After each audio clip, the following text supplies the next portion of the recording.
Eu parti de uma das laterais da Igreja Matriz de Santo Antônio de Sá e caminhei 40 metros, né, com passos, e disse, abro aqui, e ali foi encontrada a primeira estrutura. Por quê? A gente tem uma certa visão de como isso se comporta. Tem que haver um espaço entre a Igreja Matriz e a primeira estrutura, não é? E geralmente havia uma praça. Então eu dei uma espaçada larga, dei espaço para a existência de uma praça e encontrei a primeira estrutura. Dentro do convento, quando não havia ainda o perigo de desmoronamento, que foi logo descoberto pelo FAM, eu encontrei 8 esqueletos. E assim, a flor da terra. E foi muito interessante, porque a Cessa primeiro me pediu uma estrutura.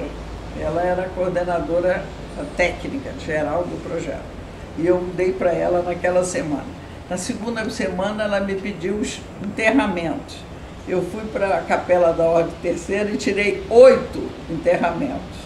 Então as pessoas dizem, você é bruxa? Não. Isso é um conhecimento acumulado de 50 anos, né?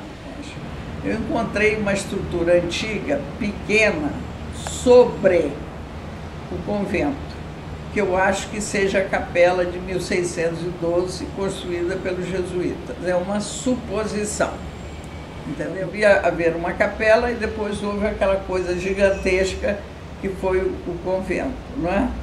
Esses enterramentos antigos, eles já foram retirados em 1872, eu descobri, porque no século XIX começaram a surgir as famosas febres de macacu.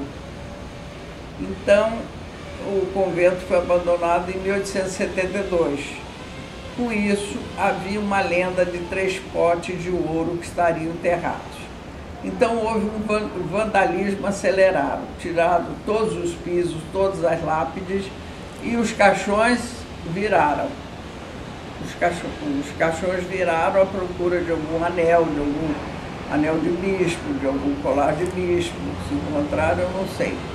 Eu sei que está tudo revirado e o que sobrou, nós notamos que havia um cuidado muito especial naqueles enterramentos, que são cobertos de uma seda verde e arrematados com uma fita verde escura e mais clara, e os pregos que seguravam essas fitas foram esmaltadas de verde, o que aponta para alguma confraria nessa capela da Ordem Terceira.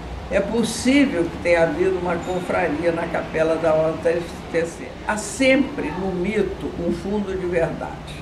Você tem que procurar um fato dentro do mito. Muitos fazendeiros guardavam nessa espécie de túnel as suas riquezas, entregavam os padres e tal. E com isso surgiu a história dos 3 potes de ouro.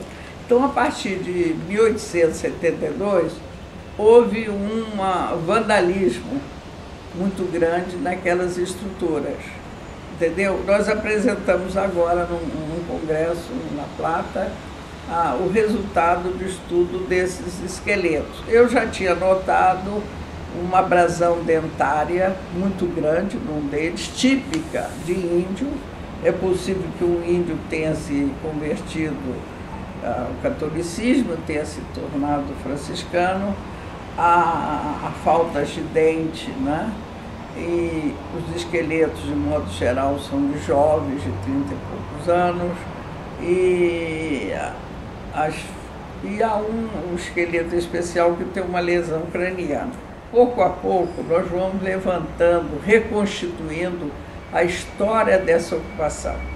Nós sabemos, por fontes históricas, que havia uma grande praça com pelourinho, onde os prisioneiros ficavam amarrados, e havia uma forca permanentemente à mostra. Você imagine você habitar uma vila e tem um pelourinho e uma forca. Já encontramos a cadeia e o fórum e várias outras estruturas, né? Um local onde tinha muitas garrafas aguardente, que pode ser que a família que habitava uma casa de 2 andares, aliás, foi a professora Cessa avaliando uma espécie de amarramento dessa estrutura na base, projetou que seria de 2 andares. Então, havia puxados, alguns negros podiam habitar essa habitação, e lá eles tomavam bastante cachaça, não é? Que prova um bom gosto da parte deles.